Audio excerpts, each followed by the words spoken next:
Hello, everybody, and welcome to episode 17 of the F1 Agenda podcast. I'm your host, Dan, and today I'm joined by Simon, Hello. Jeebus, Sup, fam? and Lambrax. Hello. And today we'll be doing something a little bit different. We'll be doing a mid-season review of 2018 so far. And how would you guys review it so far? Good. It's actually, I'll say we've been spoiled a bit, isn't it? Considering I wouldn't quite go that far. considering what people say, like, oh, it's been such a boring season. Like, we had some quite cracking races so far. We have. We've also had some terrible races. Well, you need to have those. Yeah. You don't. I think we've had like two absolutely awful races. We've had like about two or three pretty shit but bearable races, and the rest have been alright. I'd go with that. Yeah, I'd agree with that. I'd say it's definitely the best season of the hybrid era so far. Yeah, Yeah. that's because it's like, Because it's not just Mercedes winning. yeah, you kind of like, if you look at Monaco, for example, like Red Bull was so far ahead. Like, we haven't had three teams who have been like the top team at any given race for years. Yeah, you got to say like 2008, really. Or 2010 was the last time we saw that. So, it's good. I definitely I like the dynamic we have in F1 this year Yeah. between the teams. I mean, the gap between third and fourth is a big shame, but there you go. It's like the only minus, but like big negative. And it is a big negative as far as I'm concerned.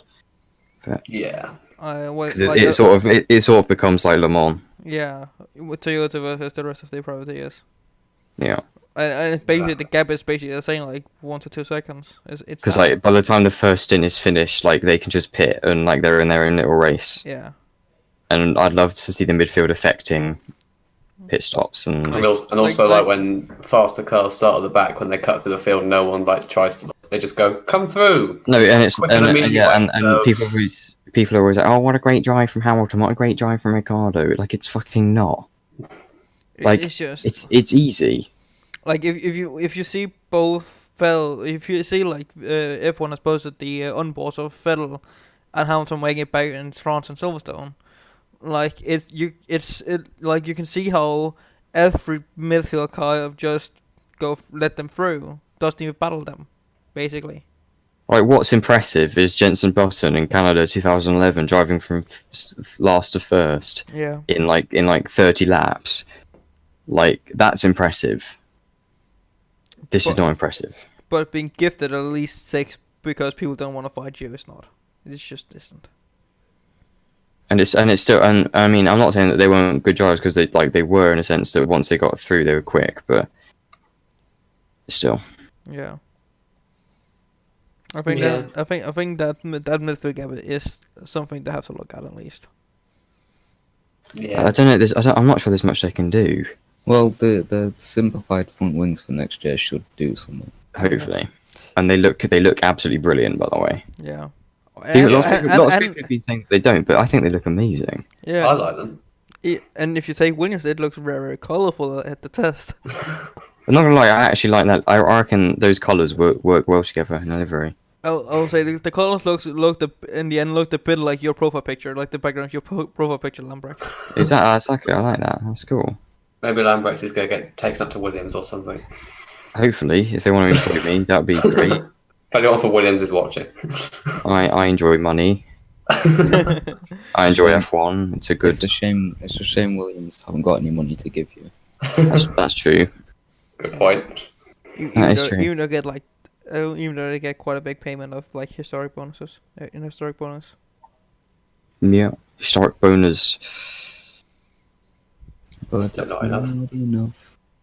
It's never going to be enough. No, Because they're losing the main two sponsors and they're going to be fucked. unless of course someone That's else what. comes in. That's what happens when you have two shit drivers. No. Just to Oh, prove, not this again. I'll say this much: I won't just the Rock off this year because the Williams is a shit box. Williams has been declining for years. Oh yeah, Yeah. absolutely. It's been declining since the mid. Well, no, yeah. I mean, it's been declining since 2014, they were 1997. like But they were only good. 2014, they were like the second best car, and then No, since then they're it's just only gone good. downhill. They were only good in 2014 because The of the engine. Mercedes engine. Yeah, and a really slippery car. Yeah, they've never had any good aero. Like for when was the last actual decent car? Probably 2012. What, from Williams? Yeah. Yeah. No, their last decent car was like 2004. Like that 2012 car is not a good car. Like it got lucky at one track.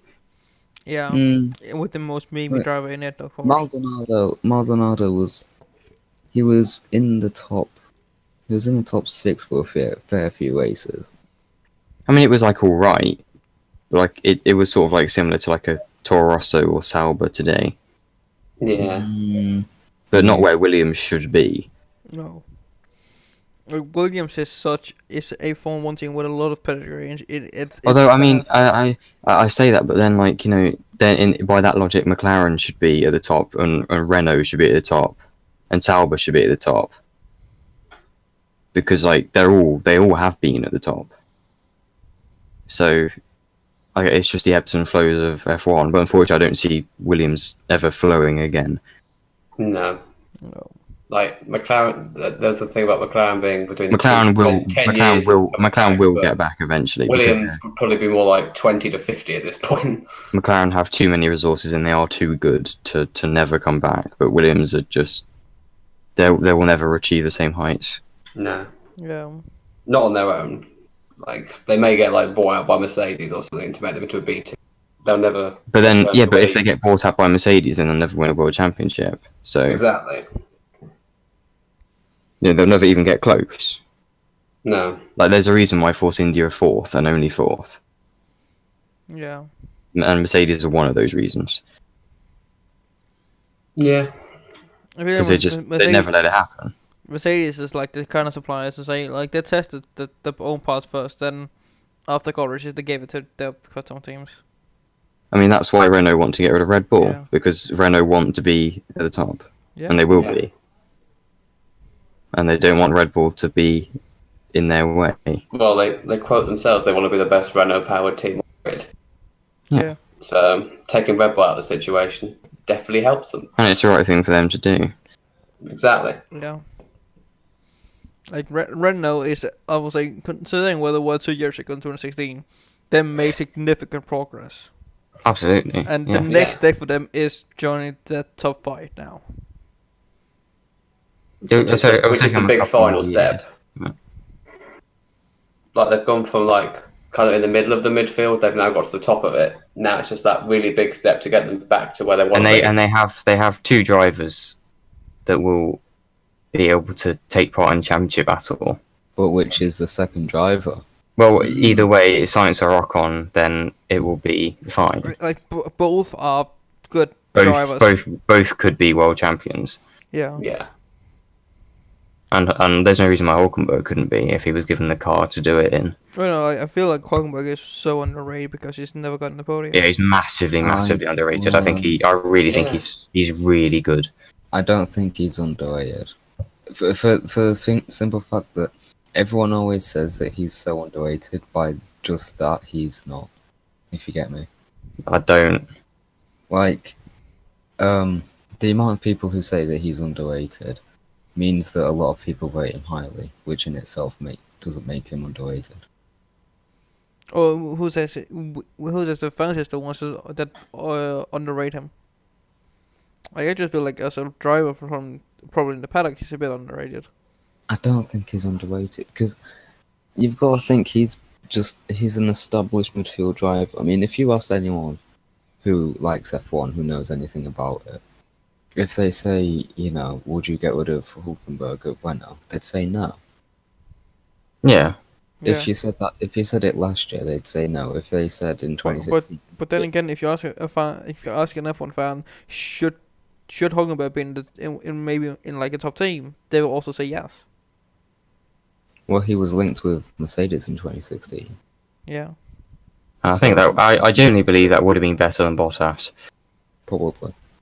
Yeah. But, you know, I mean, Ted Kravitz did an interview with her, and Hulkenberg even admitted to himself he's not going to get in the top 3. So, I mean, yeah, and I think, but I mean, he can be happy. I mean, if I was going to be an F1 driver, I'd be Nico Hulkenberg.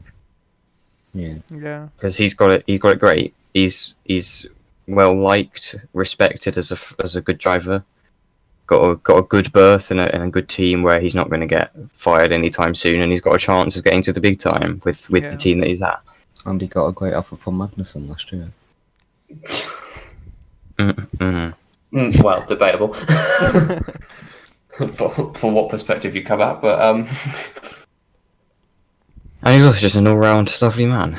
Yeah, well, I feel like the only problem he will have is age, because he's already 30 years old. yeah, he kind of needs Renault to get to the top sooner rather than later. Well, I think what's going to happen is Renault are going to get to the top just in time for him to retire, and then Sainz and Ocon will rule the world. Would Hulkenberg be your driver of the first half of the season? No. No, Who would be your driver of the first half of the season then? I'll say Hulkenberg has put the car where he has to put the car. Just I mean, well, Hulkenberg has been brilliant. To be fair, Hulk has done the job. Yeah. Like, he's done what you'd expect with the car that he's got. Yeah, like he's seventh. He's best of the midfield as it stands. Like if you're looking at like the midfield before we I mean, if I'm looking at like my driver of the mid-season, like, Hulkenberg's been fantastic, Leclerc's been fantastic, Gasly's been fantastic, Magnussen's been fantastic. But like my driver of the first half of the mid-season is Lewis Hamilton. Oh, of course. I'm sorry, but he's been absolutely brilliant. And he hasn't been at every single race, though, has he? No, but nobody has. No driver can be. He was shit at China. He was shit at. I'm trying to think now. Canada? Well, I think Canada was more like Mercedes was shit more than No, because Bottas was second. Like distant. Yeah, but he was still miles ahead of third. Yeah, but Hamilton had a problem in Canada. He had engine issues. And Hamilton was sixth. He had engine issues. And he only had engine issues for about 10 laps. I think it was the whole race. No, it wasn't. They were preparing for it for. I think it was up until at least his first stop. Yeah, that's why they were able to sort it after him. his stop. They boxed him early to sort out the issue, and then it kept on going for a few more laps. He got overtaken by Ricardo, and then. Oh no! And then was sixth at that point. Yeah. I'll say, well, Hamilton hasn't impressed me until like these later races, so like Germany and Hungary. Well, I mean, the difference is the fact is that he's taken advantage of the opportunities that have been given to him, and he's the championship leader. He didn't impress me in Germany because he got let through by the midfield, and then he just looked into first because everyone pit. But he didn't crash. You see what I mean? Well, I mean, let me put this. 19 drivers didn't crash, and Vettel did. Okay, yeah, but my point is that like he again this year, just like last year, has taken his chances when he's got them. I was a bit more impressed with Phil and how he, like, when we usually know, the Phil we know is that he thinks he can get hit red hot at times. However, I haven't seen that side of Phil this year. Like, I'll give Phil Yes, the he credit. has. Yeah, he has matured. He has honestly done a good job at keeping his anger calm. Hell, even the one time where you would expect it, which was Germany, it was toned down. Well, I don't know. I don't think he's always been quite good at dealing with his mistakes. Yeah. But it's when other drivers provoke him, that's when he goes mad. Yeah. And he hasn't really been provoked yet. I'll say the one time it was Verstappen in China. Yeah. Oh, yeah, he did to be phased well there. Yeah. He took that well. Yeah. Also just generally, like, also just in critical visit, like, he's been defending Hamilton, Bottas, like, whoever was on attack in the press conference because of a stupid question by someone who wanted to create drama. They've Yeah. done it I think multiple times this year. I think it's very different because I think Vettel believes that Ferrari have a very good car, and I think he knows that they can keep up for the rest of the season. It seems to me like last year he knew that it would start to go off at the end. Like he knew that they didn't have the best car and that Yeah. Mercedes would improve. So would you say then that like he actually has more pressure on him than Lewis? In a way, yes, because he He- hasn't he- won a title since 2013. He's also pressuring himself at this point. Like he knows that he has a championship. The car cannot win a championship at this point. And Ferrari, And he wants. This is his dream. He can fulfill his dream this year. And for him to do that would be so big for him because he could do what his idol did, which was Schumacher with Ferrari. It's yeah, and Ferrari is a team that point everything behind him. Whereas, you could say Mercedes are with Hamilton, but it's not as. No, it's nowhere near as like one driver team. No. no. I mean, I think I sort of want to be proven wrong. But I just question Ferrari's ability to win a world championship. I don't. We haven't seen evidence for a long time that suggests that Ferrari have the capability to do it as operationally. Well, the start of the year has shown, and like the only reason Vettel real far behind has performed behind so much right now is that Germany accident. Else than Ferrari has been up there. Like I feel like Ferrari as a group knows they are in a crunch time situation where they have to perform, and they're willing to do that. I think it's also very poignant in a way that if they do win a championship, it will be, in honor of Marchione because Yeah, and I feel if you look behind the scenes, Marchione is like he's laid the foundation for this resurgence of the F1. Absolutely, yeah. yeah. And I think it gives motivation for them to push even harder for this year. No, don't get me wrong. Like, I see huge improvement in Ferrari.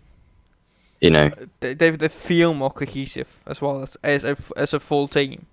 I still Both find sides of the Ferrari a debate. very annoying team. I think they're backwards, and I think that Oh yeah, no, like they're backwards and they're stubborn and they're annoying. But my God, do they have team spirit?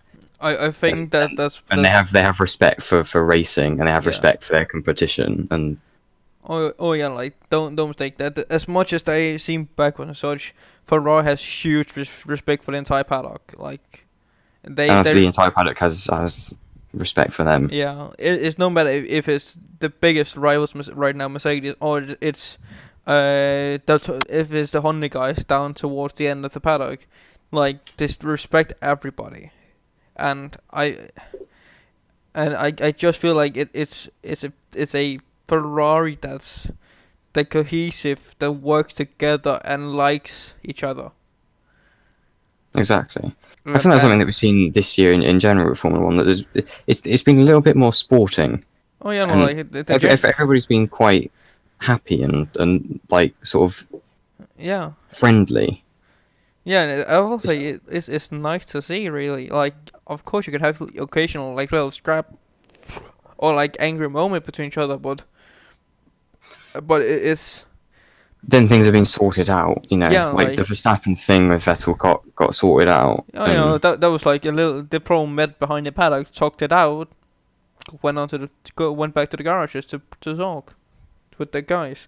Like you can feel like most accident situations are kept behind and they're talked and seem to be talked about in a friendly manner to each other. And it's respect. It's respect. It's general kindness. No matter like Kimi owning up for his penalty for his mistake as always done. I think it was Verstappen or someone there after China who said, "Yeah, it was a bit of my fault, but yeah."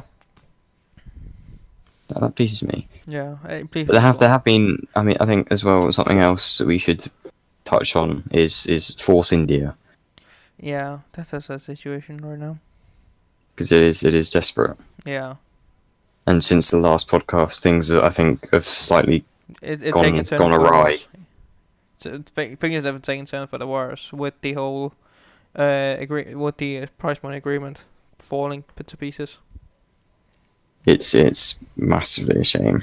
Yeah, and the worst thing is that it further complicates. It at least makes it harder for people to want to bite out the team, whether that be Yeah. a Andretti, Stroll, Mazepin. It's just horrible. Yeah. It's like, you know, it's sort of echoes real life Yeah. a little bit, the wider world. You know, it's because, you know, Perez and Ocon have millions of pounds and, you know, whatever, but the poor people that work for Force India up in Northamptonshire, well, down in Northamptonshire, you know, they deserve better. Yeah. They really do. Yeah. The entire. So it's just sad, really, that it comes to this, especially like mid-season. But I think if it has to happen at any point in the season, I think right now is a good time because they have someone right. Yeah, they have time. Yeah. And I think that's it was a strategic call, really, in the end, from both Perez and such, to get an administration instead of the wind up. Yeah. But yeah, that was a good tactical call, really. Hopefully they can get some peace over the entire thing before before Belgium comes around.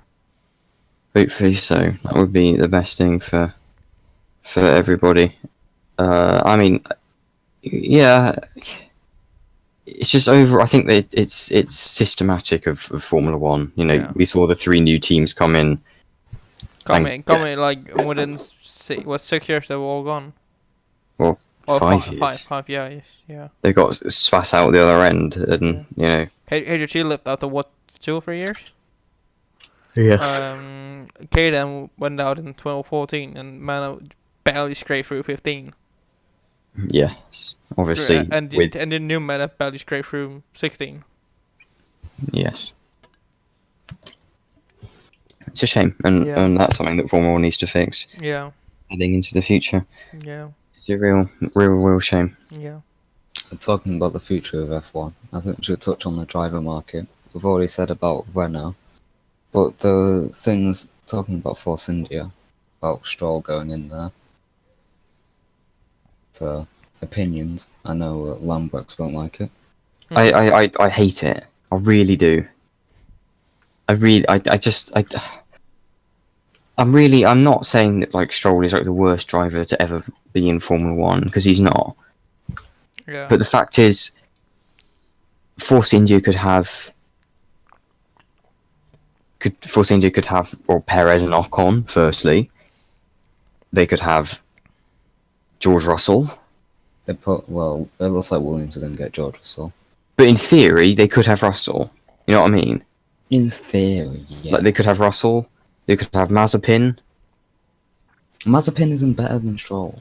I would say it's. I don't know. It's hard to tell. See, it annoys me this because, you know, Stroll's the fucking F3 champion.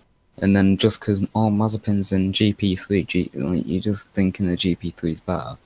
But then Lando Norris wins F3 and suddenly he's the next big thing. Well, F3 and GB3 are 2 different series. I would like to remind that. Yeah. But Lando Norris won F3.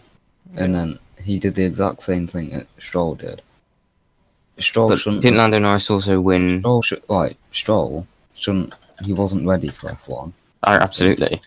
Say that right now. But, you know, people just they oversimplify Okay, but my point is, and just say, "Oh, he's shit," just because he's got a lot of money. But but honestly, is he going to do better than Ocon and Perez? No. I don't know. No, the answer is no. No, you don't know because it's completely different cars. They're completely different. You know, no. If you had said like, what would? Oh, I'm trying to think of an example here. Ericsson at the start of the season, everyone thought that Leclerc's going to walk all over him, and Ericsson came out and he was better at the start of the season. Well, I will give to Leclerc's defense. He did use a driving style that just seemingly didn't fit F1. Yes, and Leclerc adapted. Yeah, Leclerc that, and also he is walking all over forward Ericsson. Yeah. Yeah. Yeah. But that's the thing. Like Leclerc, like in a yes, a slightly better car than the Williams, but it's not a brilliant car. Oh no, it isn't. It's still only got 18 points. Yeah. Like, has shown something, and yes, Stroll got a podium. I understand that. I respect that. But an extremely lucky podium. He also got a front row start in wet conditions. Well, that was also really changing conditions. Why it was about luck. It wasn't about luck. Like, it's skill, Yeah. but also luck. Like, that was a 50-50 sort of thing. Like, he was in the right place at the right time, but he still delivered the lap. But the thing And is, that's what I'm saying. it's funny because if Hamilton would have done the exact same thing in the exact same car, he'd be praised. Like, ridiculous. No, but you can't use that example because Hamilton was in the best car from the start. Like, he couldn't not make a good debut because he was in the best Sebastian Vettel in 2008, pretty much exact same conditions, he got pole. And then went on to win the race. In this two-tier F1, like what it would have been, what he qualified about 4th, I think Stroll did, if you take into account engine penalties. Yeah. Yeah, I think so. Yeah. 4th in that car is ridiculous. And, you know, I could just rant all day about. Stroll isn't the very best of F1. Let's be honest about this. But he is. I'm not saying that. I mean, you don't need. I'm not accusing anything. I'm not accusing anyone of anything here. You don't need to say that. I'm sick of this fucking idea that everyone needs to have the fucking very best drivers of all fucking time in every single category. So Does it not? Then you're just demeaning every other motorsport.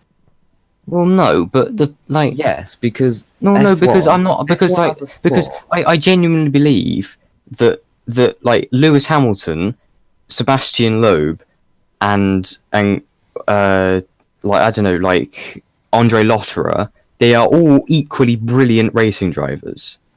Just inside their own category, Loeb is a legendary and amazing roller driver. Lotterer is an amazing sports car driver.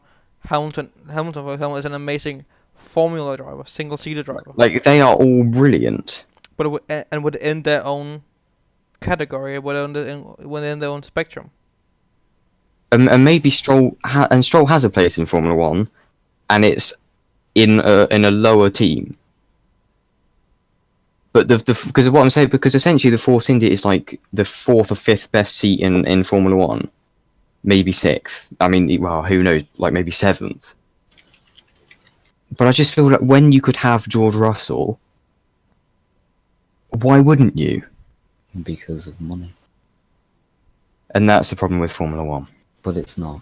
But it is. That is a problem. It's a problem in the aspect that it overcomes. It's an overabundant issue, but it's an overabundant issue in society as a whole. Well, yeah, but, like, Formula 1 could change that ecosystem within its own motorsport. Could change that ecosystem because you're always gonna get team bosses who want to save as much money on drivers than make the best car. I mean, how many teams would say no to a driver who's pumping in about like 20 million? Well, like a racing team, like a proper racing team.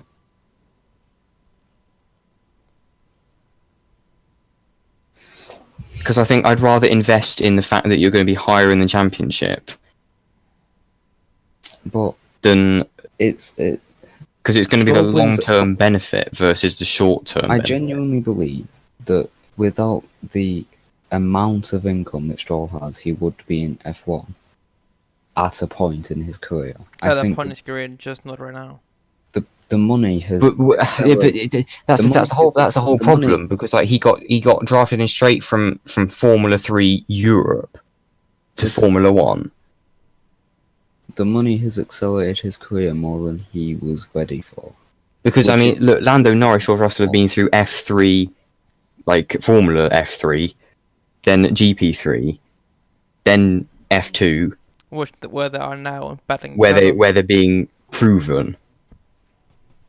You know, and unless and I know, but it's hard because if Max Verstappen did the same thing as Stroll.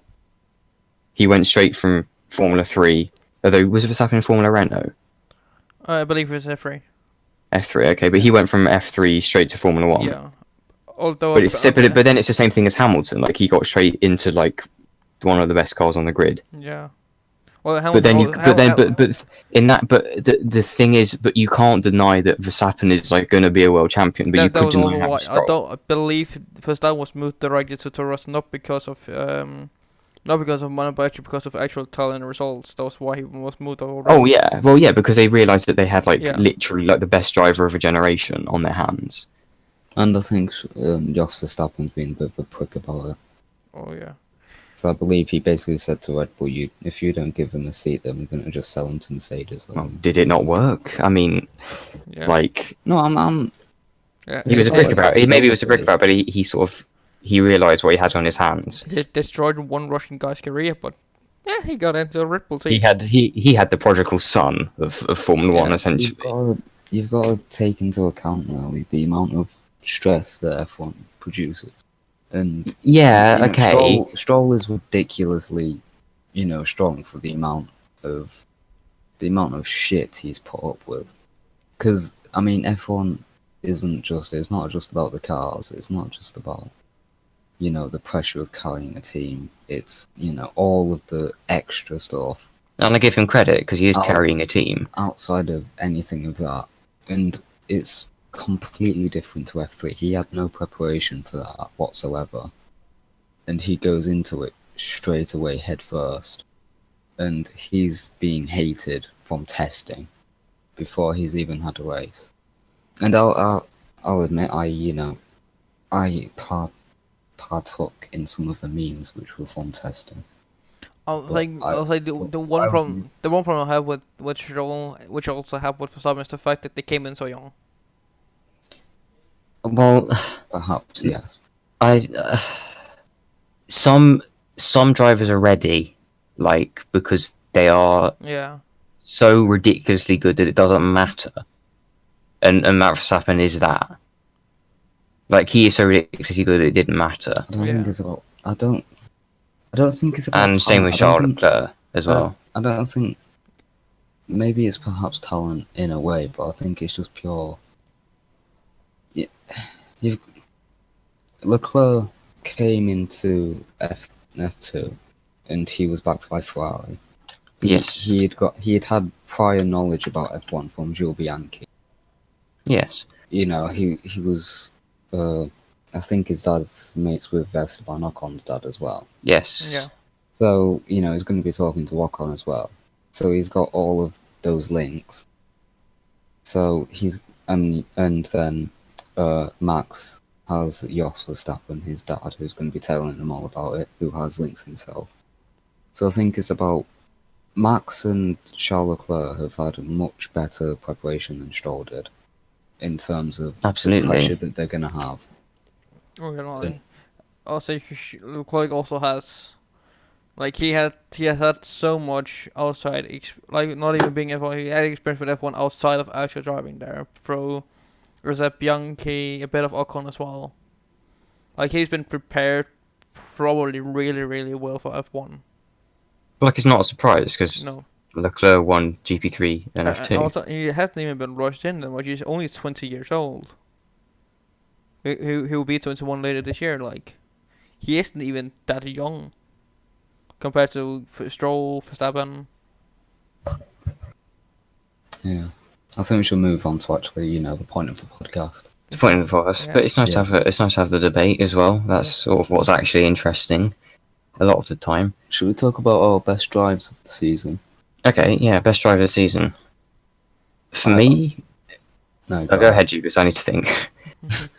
I need to think as well, but I'll probably say either Gasly at Bahrain or Leclerc at Baku. Fuck, I need to look at the races this year. We didn't prepare for What this. happened? Okay. Actually, no. Ricardo's drive in China was very good. We've had a lot of good drives. We have. Also, Yeah, I think. Fell Bahrain was actually decent. Although Bahrain was definitely. I think my driver this season would be Ricardo at Monaco. Oh yeah. I Oh, yeah, forgot oh, about yeah. that. I think that was astonishing. No, with basically no ERS power for like. Also most of symptomatic the- of how terrible Formula One is in its current state, but also astonishing. Yeah, I'll give it to Ricardo. Like, just unbelievable. What a driver he is. He's so charismatic as well, Ricardo. Oh yeah, Ricardo is just the one package really. Great driver, easily marketable, lovely guy. Great personality. He's just perfect, really. I'm not afraid with the more icky words, just like big dick energy. Quite similar to JB in many ways. Everybody likes him. Talented, funny, humble as well. Yeah. Yeah, Ricardo gets, But, I think, our universal driver of the year. I think. Yeah. And it's sad that that might be his last win of the season. I would suspect it probably will be. Singapore will be a toss-up, probably between Ferrari and one of the Red Bulls. But I imagine it'll be Ferrari because I Yeah. think their engine's just going to get them through. Yeah. but then they'll crash at the first corner. So we're yet to see any Ferrari reliable. That's the thing that we need to watch out for as well, because the first half of the season for Ferrari last year was very strong for reliability, and then they fell away in the second half. Yeah. So I'm not saying that's going to happen, probably won't, but we should watch for it because it could be an interesting theme. But I think they are stronger on the amount of engines that they've used up to this point. So hopefully they'll be fine. I actually believe Mercedes are a bit more reliable in terms of like overall parts used. Oh yeah, that will be I thought Ferrari were a bit ahead of Mercedes in terms of how many parts they've used. But I may be wrong there. I know that Kimi is still using the first like generation of power units, Yes. which is, amazing considering the results he's recently got. Yeah. So Let me we've been positive. What about the negative? Who's been the worst driver of the season? Who's really disappointed you? I'm gonna steer away from Grosjean because I feel like he's gonna be the popular choice. I'll jump in and say Grosjean. I'll jump in and say Grosjean. Yeah. Like he's only had one. Like majority of points that come from Austria. Like it's over half his point that's come from Austria alone. Listen, he has been poor for the rest of the season. In a car that should be up there challenging the likes of Renault. To be fair to him, his drive in Germany was very good. Yeah. But yeah, I'm probably gonna say Van Dorn. But it's not entirely his fault because he basically had a broken car for 3 races. Yeah. But yeah, if you're getting out qualified, what is it, 12-0 by your teammate? It doesn't matter who your teammate is. That's just not acceptable. And I think he's got about 8 points. Is it? I believe it's 8 points. Yeah. Alonso has 44 points. Van Dorn has 8, which that's 2 8 on points. total. So that's just it's pathetic, really. Yeah. My worst driver of the year. I'm stuck between 2. Is it Stroll and Sawatkin? No. Is Sawatkin one of them? Yes. Oh, I'm shocked.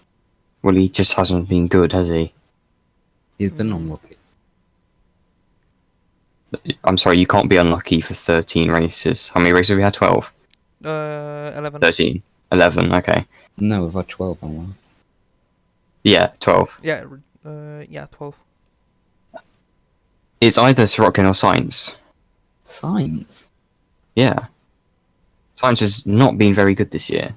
He's been in Q3. What, like 10 out of the 12 out of the 10 out of the 12. Okay, yeah. I can see where Lamborghini comes from because Points aren't given out in qualifying. Science is 22 points behind Hulkenberg. Understand? Yeah, but Points don't get given out in qualifying. I think Science has been unlucky with pit stops, because I think there were 2 races he was on for like 7th or 6th or something, and then he had a really bad pit stop. Well, I mean, I'd probably give it to Sorokin just because he's just been pretty crap. I mean, Ericsson hasn't been brilliant either. Van Dorn's been poor. I'd say like Grosjean's been pretty poor. What about Hartley? Hartley's been poor as well. I wouldn't give it to Hartley. No, He has been very unlucky. I'll give him that. Hartley is the unluckiest driver on the grid for me. Let me put out. I have the power unit before the amount of power unit elements used before Hungary, right? Toro 8, Toro Rosso, Brent Hartley, 6 ICEs, 5 turbochargers, 5 MGOH, 5 MGOKs, 3 ES and 3 control electronics. Like, he has used so many power unit elements already. It's unlucky for him because obviously he's got the most pressure, I'd say. Yeah. Because he already got ditched by Toro Rosso, or by Red Bull. Yeah. And he's old. He's very old for a rookie. Oh yeah. Yes. Yeah. He's had 2 monster crashes, which, it's not going to do your confidence any favors. No. You can never see he has a hard time adapting from LMP1 to Formula 1. Yeah. It's interesting actually because he's got one of like the best fuel consumptions of the entire grid. Yeah, you can definitely see he's used to fuel and energy management though, because that thing plays a big part of endurance racing, which he's used to. It's all about making the fuel last in those categories. Like Harley has been very unfortunate. Because yeah, Bahrain, he says it was his fault because they had a very competitive car and he didn't get points. Monaco, I think he was on for points and he got crashed into. yeah. One was, last race in Hungary? Can't even remember what happened. Just fell away really. Oh yeah, he got Q3, which is mad. But I mean, then he got caught up in a train, I think. And Yeah. I think he's a bit too cautious on the first lap. Because I think he still has the endurance mentality of it's not won on the first lap. Yeah, he has that. For him, he's used to. He has 6 hours to get first, not 1.5 hour only. Yeah. So he's still like very cautious on the first lap to not get any damage, and he's not used to everyone just being punchy and and you can see. I think I've seen a few clips of him trying to auto. You can see he's very nervous autoing because of this old GTE car and how lethal they can be. Yeah, and there are rumours he's going to be replaced by Norris. Yeah. Which would be better. I can't see it happening. Yeah. Neither can I. But it goes back to the point of let's get these drivers into Formula 1. Yeah. I think there's no doubt that Norris and Russell are going to be in F1. No, I know, yeah, fully. And they deserve to be because Norris is driving the wet not yesterday. God, yeah, in the feature race. Yeah. God, it was about like a week ago or something. Yeah. Yeah. Well, it was just this weekend, I believe, wasn't it? Yes. Yeah, it was just this weekend. My head is all over the place. Well, I think it is time to wrap it up with our final big feature, and it is time for our mid-season rating out of 10. How would you rate this season, Jeebus? Solid 8. It's in the 3 years, 4 years I've been watching F1. This is definitely the best. Right. But, yeah. Simon. I'll give like an 8.5, and almost 9. Really. We have a absolutely amazing title fight on our hands for the last 9 races or so. And it's not just even in the drivers, it's also in the constructors as well. The Ferrari only being 10 points behind at this point. There you go. And it's turning out to be a really, really interesting season because we finally really seem to have that two team battle we have wanted since the hybrid era began, and for quite a long time. Yeah, I agree with you. That it's definitely the best hybrid season. I've been watching F1 since 2009. 2009. I mean, I think I give it a 7 out of 10. I think it's been really good. There's been quite a few dull moments, but like the actual like sort of, in fact, there's been quite a few really dull moments, but there's been moments of fantastic action, and the overall sort of like soap opera this year's been really cool. The story of the season is great. So 7 out of 10. I think it's been a fantastic season so far, and that is it for the podcast. We should just say Daniel's had to go for 10. Oh yes. Oh yeah. But his season review was 7.5 out of 10. Very specific there. And I will just say as well, before we end up at this time with the podcast, there is reports that Niki Lauda is in hospital after a lung transplant. The information is quite limited, but either way, everybody at the F1 agenda sends our love to him. The latest, I believe the latest I heard is that he's still in critical condition. Well, we send our utmost love and respect to him, and we hope that he pulls through because he's a massive part of the Formula 1 paddock and would be sorely missed. An absolute legend. Yeah. Absolutely. With that, and it does explain his absence. As we have usually been, he has been a familiar face around the paddock for like the last few years. But that would explain why he has not been seen for quite a few races now. Either way, yeah. Let's just hope that he gets better. Yeah. And with that is it for the podcast. Like, subscribe if you enjoyed. Check out the F1 Agenda WordPress page for the latest articles on a wide range of motorsport.